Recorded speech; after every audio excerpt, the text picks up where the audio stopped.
Bom, voltando aqui, então, esse crivo seria esses filtros aí que eu mencionei, né?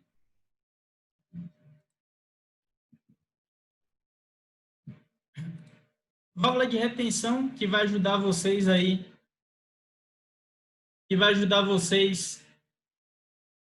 a não ter esse golpe de ariete danificando a sua tubulação. Então, o golpe ele vai acontecer nessa válvula de retenção, que é propícia para resistir a isso. O registro, quando a gente quiser fazer algum tipo de manutenção, também pode implantar algum registro. O manômetro, que a gente vê em hidráulica 1, ele vai registrar a pressão que vai ter seu sistema. E a vazão, claro, que vai ser uma unidade fundamental, volume no tempo. Quando a gente estiver projetando bombas, vocês vão ver muitas bombas lá dadas em litros por hora, metros cúbicos por hora. Então, vai ter um pouco de jogos com unidades quando vocês estiverem projetando o sistema de vocês de bombeamento. Então, saber essas conversões de unidades, de metro cúbico por hora para metro cúbico por segundo, para litro por hora, é um pouco fundamental, né? Mas é coisa básica. 1 metro cúbico tem 1000 litros, 1 hora tem 3.600 segundos. Então, se você tem 1 metro cúbico em cima e você quer passar isso para litro em cima, vamos dizer, então você coloca 1 metro cúbico embaixo, é igual a 1000 litros em cima. Então, você vai ter vezes 1000, né? Para você encontrar em litro por hora, vamos dizer, no seu sistema. Se você quiser passar de metro cúbico por hora para metro cúbico por segundo, 1 hora tem 3.600 segundos. Então, você coloca 1 hora em cima dividido por 3.600. Quando você fizer isso, vai cortar os Hs e vai dividir a unidade que você tem em metro cúbico por 3.600 segundos. E aí você vai ter uma unidade dada em metro cúbico por segundo.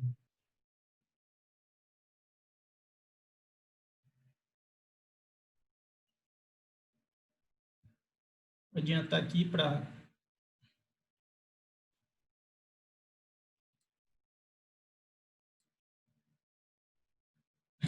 Bom, a cavitação, que vocês vão ver mais à frente, a gente vai verificar essas variáveis aqui. Em bombas, vocês vão ter lá o NPSH requerido e vocês vão ter que calcular um NPSH disponível. Então, esse NPSH que vocês calcularem, ele vai ter que ser maior que o requerido pela bomba, né? É isso que está dizendo aquele equacionamento ali. O NPSH disponível vai ter que ser maior que o NPSH requerido. Esse requerido é dado pelo fabricante da bomba e o disponível vocês vão calcular.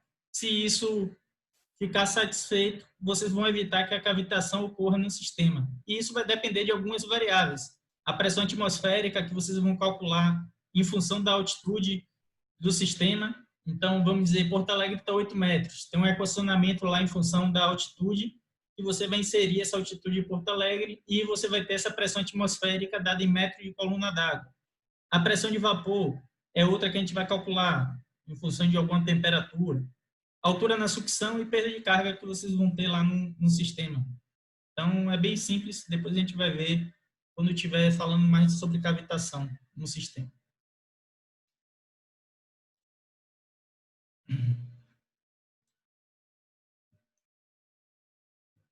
A pressão atmosférica também ela tem algumas tabelas, mas eu prefiro calcular. Depois eu vou mostrar para vocês alguns equacionamentos que a gente usa para calcular. E aí está um deles, 10,32. Então, esse equacionamento aí com aquele Z, a altitude do local em metros, que nem eu falei para vocês, né? Porto Alegre é igual a 8 metros, mais ou menos, acima do nível do mar, 2, que seja, né? Você tem que avaliar, substituir naquele Z, e ao aplicar isso, você obtém a pressão que vocês têm em Porto Alegre, em função da altitude.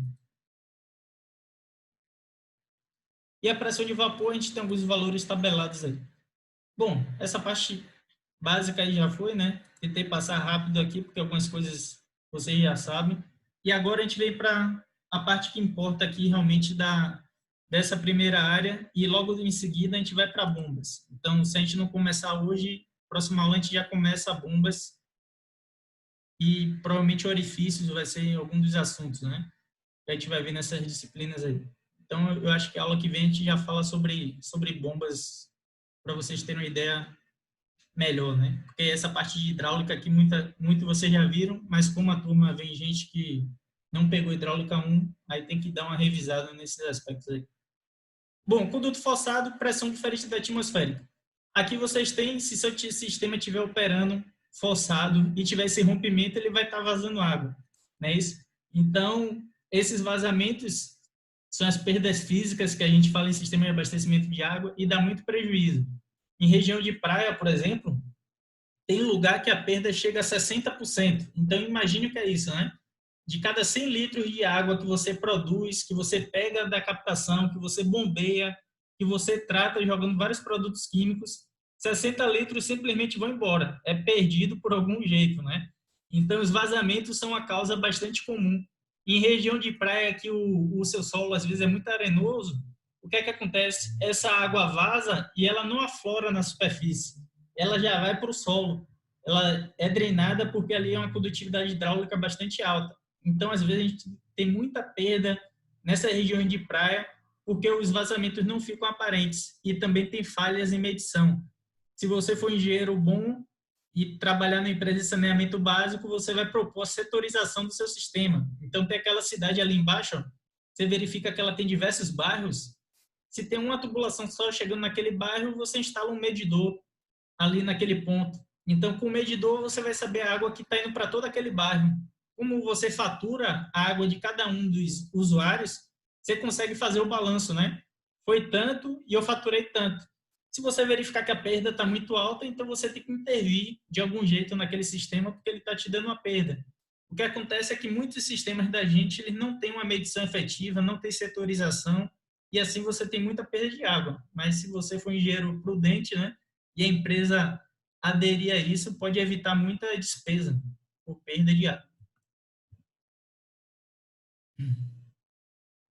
Bom, então vocês vão ter lá o transporte em tubos em tubulação cheias. Isso aqui é o que vocês têm no laboratório de hidráulica.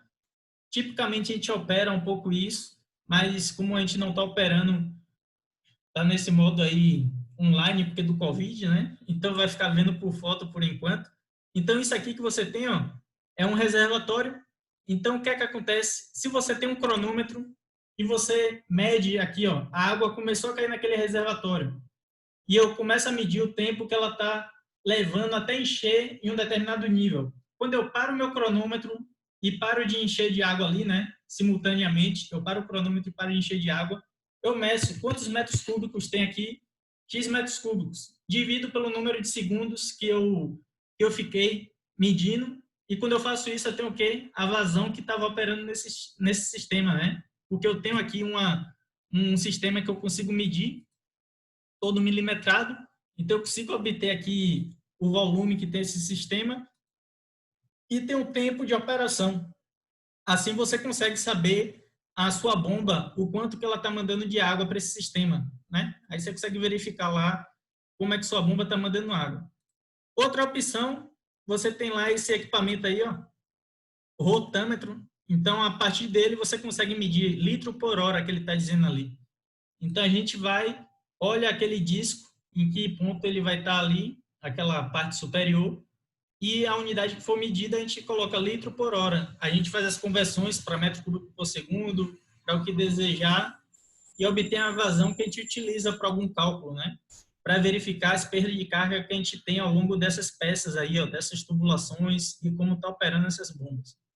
Então, infelizmente, com esse negócio aí do Covid, a gente não vai conseguir ver, eu acho, mas tem essa opção, né? Quando retornar às aulas, se quiserem dar uma olhada como funciona, e eu estou aí na FTEC, a gente pode dar uma olhada, né? Para quem tiver curiosidade. Professor, Diga. o Kurt está querendo entrar, hein? Está aguardando a aprovação. Só para avisar. É porque eu estou em outro aplicativo aqui. Já adicionei aqui, já valeu. Bom, isso aqui é o que vocês vão encontrar em sistema de abastecimento de água. Ah, o cara tem que instalar lá uma válvula, algum sistema, e teve que ter essa quebra aí nele, né? Você tem ali essa caixa de inspeção, que ele instala lá uma válvula, algum registro que ele queira. Normalmente a gente vai ter essas caixas implantadas no nosso sistema de abastecimento de água. E aí onde que o operador ele vai medir a pressão. Quando a gente vê em hidráulica 1, lá, alguns métodos de medição de pressão, é nesses ambientes aqui que os operadores vão vir e vão mensurar o que é necessário ali naquele ponto, né? Se a pressão estiver muito alta, ele vai ver, pô, a pressão está alta aqui, talvez eu tenha que implantar uma válvula redutora de pressão no meu sistema, entre outras coisas. O Leone fez uma palestra boa semestre passado, então, para hidráulica 1, né? Quem não teve acesso, se quiser ver, me avise depois aí. Bom, aí você tem lugares para instalação de válvula ventosa, registro. Então, tem algumas peças que a gente vai ver mais para frente. Cada peça dessa, ela causa uma determinada perda de carga, né? Só que quando a gente estiver tratando de sistemas de abastecimento de água, essas perdas, elas são irrisórias. Então, normalmente, a gente não considera perda de carga localizada em sistema de abastecimento de água, porque a tubulação é muito grande em comparação ao número de peças, então acaba sendo desprezível. Mas no nosso sistema de bombeamento é fundamental a gente calcular.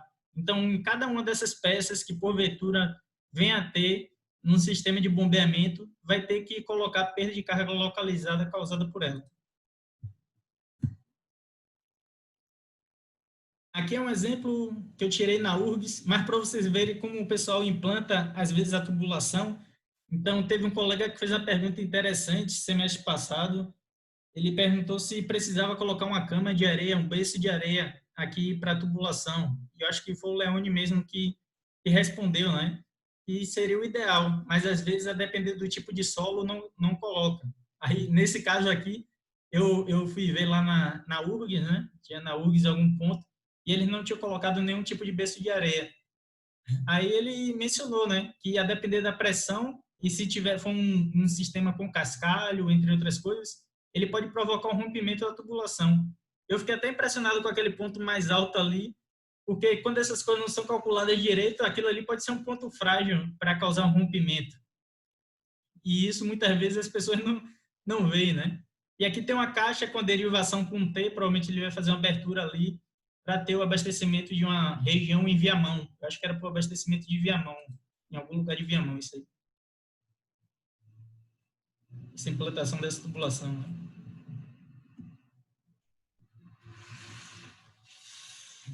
Aqui é outro sistema operando sobre conduto forçado. Não sei se vocês já foram ali na Pão dos Pobres, uma igreja que tem em Porto Alegre, na Cidade Baixa. Então, ali tem uma pracinha. Naquela pracinha, passa embaixo dela, passa um canal. Esse canal serve para drenagem urbana, para o Guaíba, e passa essa rede de esgotamento sanitário. E isso aqui, ó, é o que vocês vão ter com um sifão invertido. Então, o sifão invertido, ele tem duas câmeras, de um lado e de outro. Ele vai operar pressurizado, né, para contornar essa rede de drenagem que tem naquela área. Então, é bem interessante lá. Eu bati essa foto quando estava rompido, né, esse sistema, e eles tiveram que fazer manutenção nesse sifão lá. E aqui foi um apartamento que eu morei em um tempo e o pedreiro fez uma gambiarra que a gente fala, né? Então, o cara, eu acho que ele não tinha um entendimento muito bom do negócio lá. Imagine que você tinha uma derivação dessa tubulação e ele simplesmente mandou para o chuveiro, vamos dizer, e deixou uma ponta solta, sem nenhum tipo de tape, sabe? Sem nenhum tipo de obstrução no sistema. O cara fez isso e estava vazando água pelo azulejo, porque ele botou como se a vedação fosse o próprio azulejo, né? Não sei que loucura foi que deu num cara, não, mas ele acabou fazendo algo... Isso aí eu fui morar depois nesse lugar e peguei bem a época da reforma, né? Então foi bom para verificar isso aí. Se não acompanhar esses caras, às vezes eles cometem algumas falhas.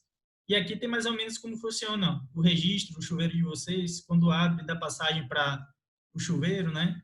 Então aqui é um T e ali vai ter uma tubulação subindo até chegar no chuveiro. É porque essa daí, além do chuveiro, ele é para uma pia, né? Mas às vezes é bom a gente ver como tem algumas instalações aí. Quando vocês pegarem instalações hidráulicas, sanitárias e prediais, vocês não vão ver que é esse tanto de coisa aí que o cara colocou, né? Mas é essencial em qualquer tipo de ambiente aqui, ó, da casa de vocês, ter um registro geral, né? Por ambiente. Então, imagine que eu tenho um banheiro. É bom eu ter um registro para o meu banheiro, para ele fechar todo o banheiro.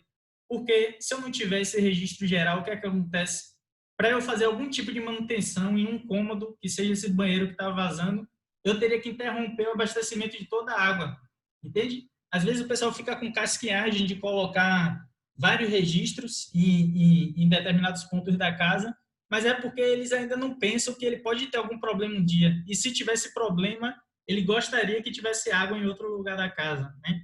Então é bom vocês ficarem atentos a isso quando fizerem esses projetos aí. Sempre pôr um registro geral em ambientes, área de serviço, um, banheiro, outro, e outros pontos de consumo, né? Vocês colocarem esses registros aí por ambiente, bem interessante.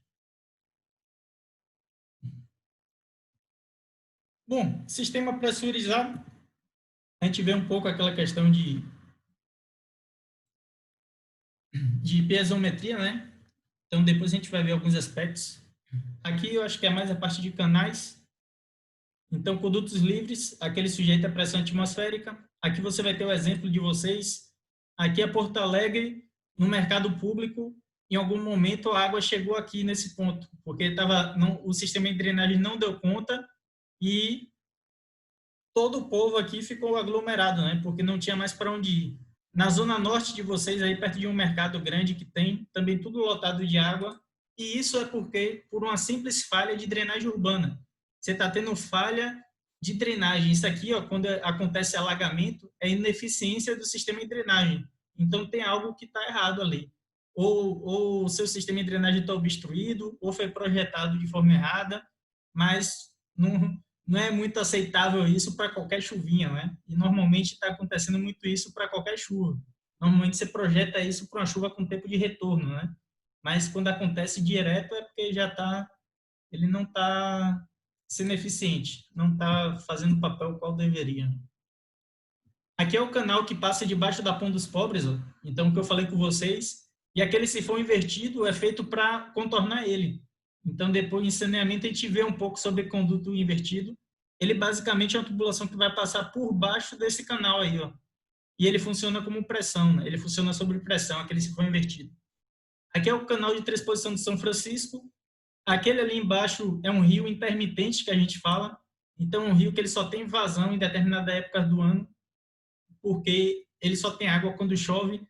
Quando não chove, não tem um aquífero que garanta lá uma determinada lâmina de água sobre ele, né? E ali também cachoeira, vem de um rio, né? Então funciona como conduto livre também. Isso aqui vai ser um assunto da disciplina bem interessante, essa parte de condutos livres aí. Aqui vocês têm Brasília, no noroeste do Rio Grande do Sul, aí embaixo, alguns pontos para vocês verificarem como é complexa essa questão de canais, né? E a gente tem como medir a quantidade de água que está passando em cada uma dessas estruturas aí, por alguns métodos. A gente consegue medir essa quantidade de água utilizando algumas metodologias, né? Então, a gente vai ver isso também como um dos assuntos da disciplina, como medir uma determinada lâmina de água em cada um desses rios, canais, entre outros tipos de estruturas que a gente vem a ter.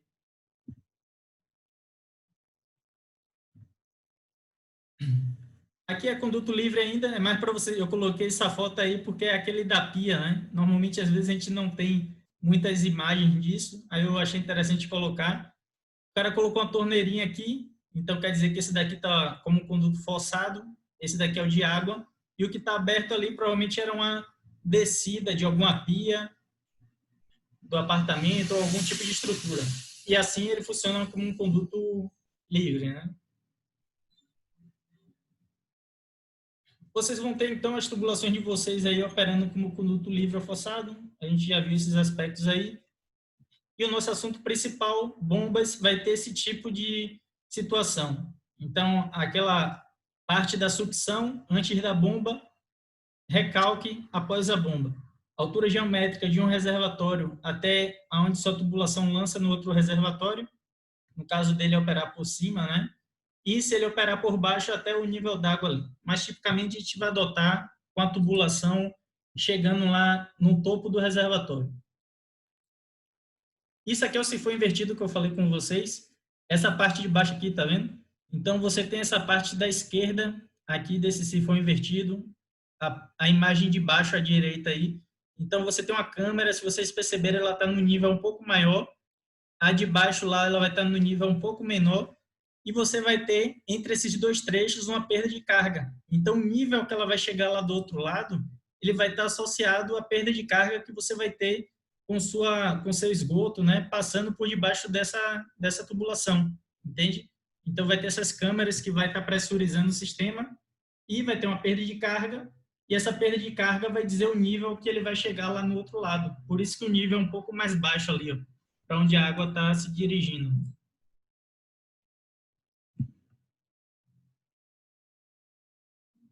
Bom, a calha de posto de gasolina, a casa de vocês, de drenagem, tudo aí funciona tipicamente como conduto livre. Então, tubos, a gente vai ter, vamos dizer, separado, né? Você vai ter peças de tubo para conseguir atender o sistema. Você não consegue levar num caminhão toda a sua tubulação, né? Quando você junta os tubos, aí você forma a sua tubulação. Mas a gente tem que discretizar ele para conseguir caminhar, né? Levar ele de um ponto a outro aí. Tubulação, você vai ter essa junção de vários tubos aí. Então, aqui são exemplos típicos de tubulações do seu sistema. Então, é a união de vários tubos vai formar essas tubulações. E rede, que vai ser um dos pontos que a gente vai ver na disciplina, vai ser esse conjunto de tubulações, né? Quando a gente tiver esse conjunto de tubulações, a gente vai formar redes. Nesse trabalho que eu passei para vocês, basicamente o que eu estou pedindo ali é que vocês determinem esses nós, ó. E depois, a determinação desses nós vai ser fundamental para a gente conseguir calcular a quantidade de água que vai estar derivando em cada um deles. Então, definam bem, né, a metragem da rua e onde você vai instalar ali esses nós, porque ele que vai determinar ali, de certa forma, a vazão que vai estar indo para cada trecho. Então, tentem colocar toda a rua bem certinha, né? Todo o arruamento daquele condomínio, tentem colocar bem direito, porque qualquer erro em termos de comprimento, a gente vai estar errando algo nos cálculos lá.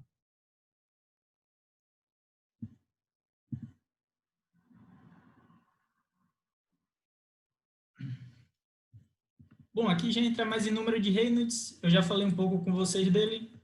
Aquele V vezes D dividido por viscosidade cinemática, para verificar se o escoamento é laminar ou turbulento.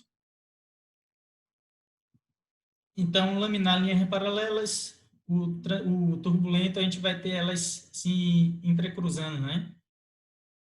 Ele percebeu que à medida que ele aumentava a velocidade do sistema, ele tinha uma maior turbulência. Então, com um experimento que ele fez, as trajetórias também ele percebeu uma interferência da temperatura e da densidade, então vai estar incluso naquela viscosidade cinemática. O equacionamento que vocês vão utilizar vai ser tipicamente esse. Velocidade, Reynolds, né, é igual a velocidade em metro por segundo, diâmetro em metro e viscosidade cinemática em metro ao quadrado por segundo. Essa viscosidade cinemática aqui, tipicamente eu adoto 1.01 vezes 10 a menos 6, mas vocês podem adotar em função da temperatura do local lá, por algum valor tabelado que vocês tenham, ou também calculado, né? Dá para calcular aqui, se quiser, de algum jeito.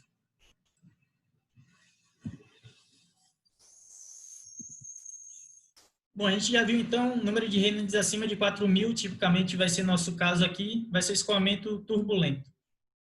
Vai ser tipicamente nossa situação. E é o que diz aí, para canalizações, na prática, temos escoamento turbulento sempre. Foi isso que eu quis dizer aí, para ficar bem fixo, né? Mas eu coloco um pouco de escoamento laminar só para saberem que existe e caso se deparem aí com essa situação. Bom, para a seção não circular, você pode adotar essa questão de raio hidráulico do sistema. Então, tem V vezes 4 vezes raio hidráulico e viscosidade cinemática. Então, a gente vai ver também esse raio hidráulico mais à frente, como é que ele funciona. Para canais, você vai ter aquela H ali, o H de vocês, vamos supor que aqui é o fundo do canal, e aqui é a lâmina d'água que está sobre ele, né? Você vai ter o H como essa diferença aqui, entre a lâmina d'água até o fundo do leito do seu canal. Mais à frente a gente vai ver alguns aspectos relacionados a esse H. Bom, aí chega no exercício, né?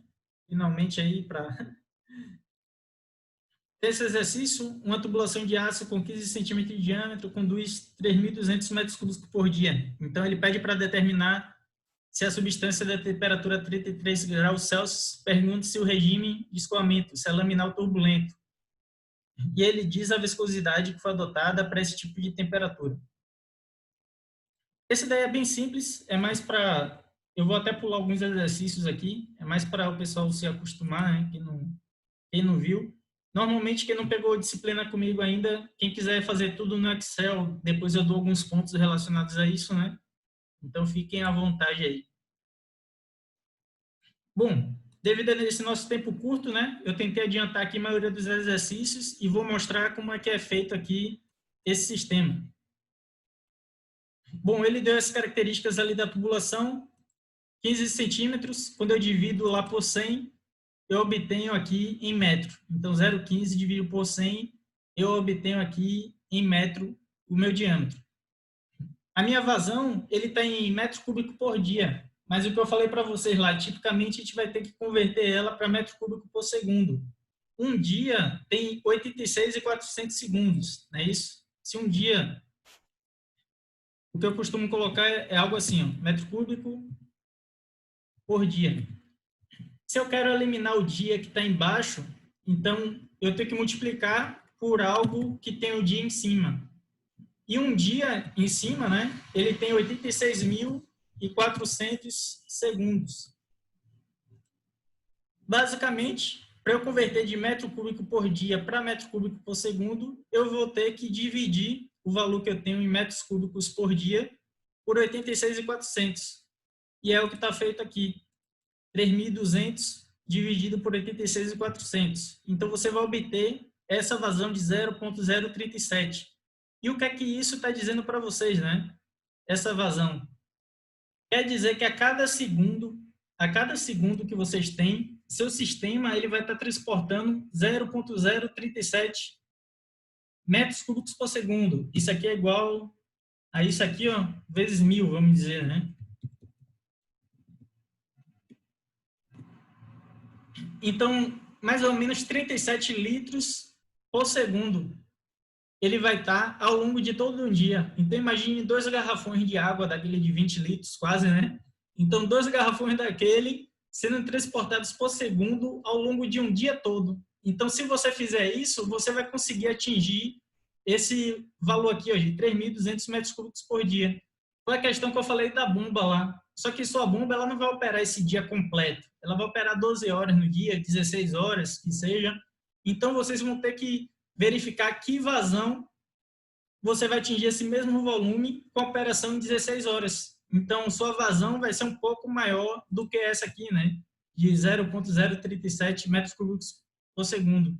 Ela vai ter que ser um pouco maior para conseguir atingir esse mesmo volume aqui de 3.200 em um tempo menor de operação daquele sistema de bombeamento.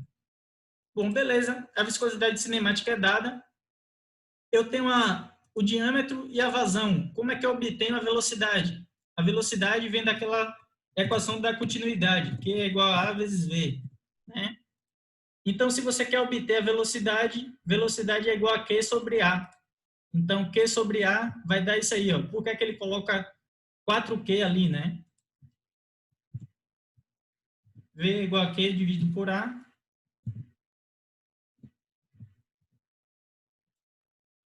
E a área é πd ao quadrado sobre 4 de uma tubulação circular, né? Se a área é πd ao quadrado sobre 4, vai ficar V é igual a 4Q no numerador dividido por π, escrever π assim,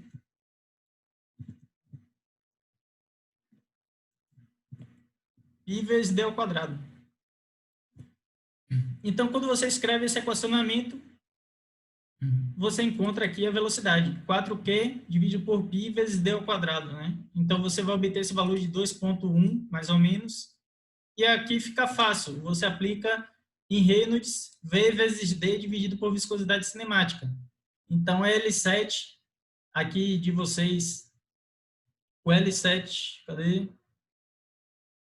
É a velocidade, o L3 é o diâmetro e dividido pelo L6, e o L6, no caso aqui, é a viscosidade cinemática.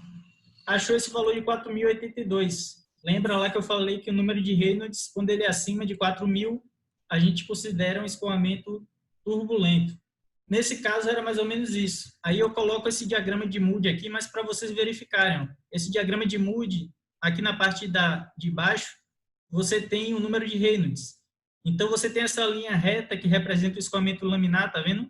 Então, aqui você tem 10 ao cubo, 2 vezes 10 ao cubo é 2.000, então o laminar vem até um pouco depois, 2.300, por aí. E o 4.000 aqui, ó, já entra naquele escoamento turbulento. Então, quando ele chega nesse 4 aqui, é como se fosse 4 vezes 10 ao cubo, que é 4.000. Então, ele já está acima desse 4.000, aqui já é um escoamento turbulento, a partir desse 4 aqui, né? Desse 4 em diante.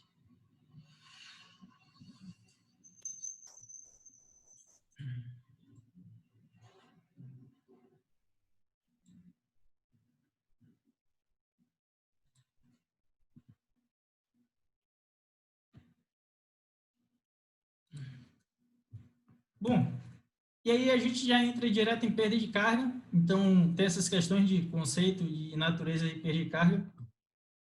Normalmente, em qualquer projeto, a gente vai querer saber a quantidade de energia que seu sistema precisa para mandar água de um lugar para o outro, né? Que é esse negócio das bombas da gente. Então, vocês vão ter que calcular essa perda de carga para saber que altura você vai precisar vencer. É aquele HM que eu coloquei lá na equação de energia no início, né? E você vai precisar fornecer para que ele vença as perdas de carga e consiga chegar a água na altura que você estabeleceu lá no seu reservatório. Bom, quando essa água está fluindo de um ponto para o outro, então eu já falei isso em alguns momentos, né? Então você tem a água se deslocando desse ponto para esse. À medida que ela está se deslocando, você tem que esse transporte, a água vai estar se chocando entre ela mesma, na tubulação, e isso vai ter uma perda de energia. Essa perda de energia é o quê? Vai ter um calor gerado por esse choque entre as partículas, entre a tubulação. Essa energia vai se para a parede do tubo e isso se dissipa em forma de calor, né? E quando a gente perde essa energia, quer dizer que a gente está perdendo pressão no sistema. Seu sistema está perdendo carga, né? É essa a questão aqui da perda de carga. Essa dissipação aí em forma de calor à medida que sua água está se deslocando pela tubulação. E essa perda de carga é representada pelo aquele ΔH lá do final da equação de Bernoulli.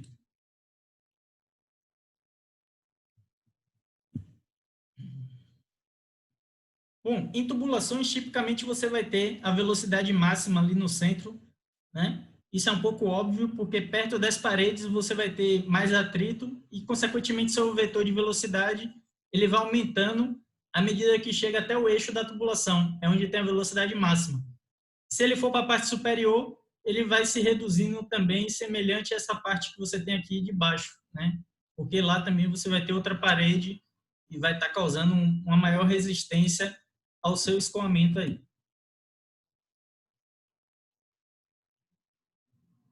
Bom, quando a gente tem escoamento turbulento, que vai ser tipicamente o que vocês vão ter em abastecimento de água, vocês vão ter uns efeitos combinados aí de viscosidade e inércia. A gente vai ter em laminar, essa viscosidade aqui, ela vai exercer um papel considerável, né? E quando é turbulento, a gente vai ter esses efeitos maiores aí de viscosidade e inércia. Cadê? Bom, a velocidade ela vai depender da turbulência gerada no conduto, então, consequentemente, da rugosidade do material. Cada tipo de material ele tem uma rugosidade diferente, um PVC vai ter uma rugosidade, um ferro fundido, outra. Então, materiais mais rugosos, consequentemente, eles vão causar maiores perdas de carga. Então, tem um pessoal da Saint-Gobain, que é uma fabricante de tubos de ferro fundido, e eles estavam melhorando o material dele, né? E estava questionando a rugosidade que era dada para o material de tubo de ferro fundido pelos autores, Azevedo Neto, Porto, entre outros aí. Então, eles queriam dizer que o tubo dele era menos rugoso do que efetivamente colocam nas referências. Por que isso? Porque realmente interfere nas perdas de carga. E daqui a pouco poderia impedir um comprador de implantar aquele tubo por não atender, né? Por ter uma perda de pressão maior e assim vai. Então, ele queria valorizar o material dele, né? Aí, bem interessante ele falando lá.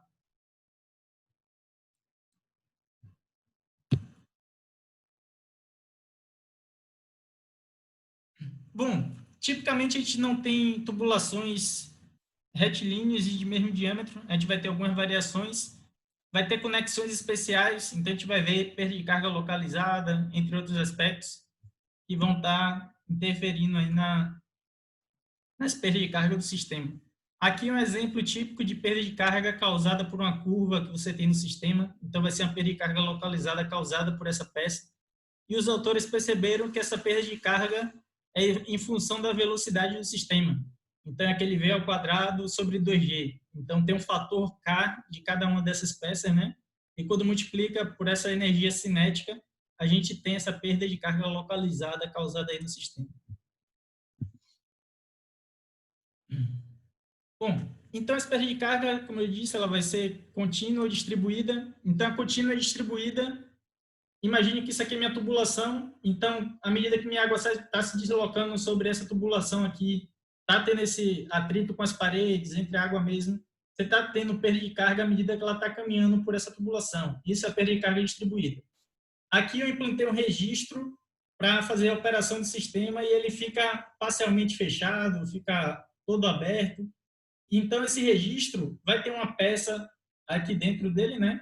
E isso vai estar causando também uma perda de carga localizada no sistema. E a gente tem que computar ela, principalmente aí nesses sistemas de bombeamento, né? Em redes, eu já falei que a gente despreza, mas em sistemas de bombeamento é essencial vocês calcularem essa perda de carga localizada. E a perda de carga localizada ela pode ser calculada por dois métodos. Esse método do K, né? Você tem um K para cada peça, ou o método dos comprimentos virtuais. O método dos comprimentos virtuais, basicamente, é você dizer que comprimento uma determinada peça teria que causaria a mesma perda de carga do fator K que a gente associa para ela, né? Então, depois a gente vai ver como obter isso, mas é para ser simples.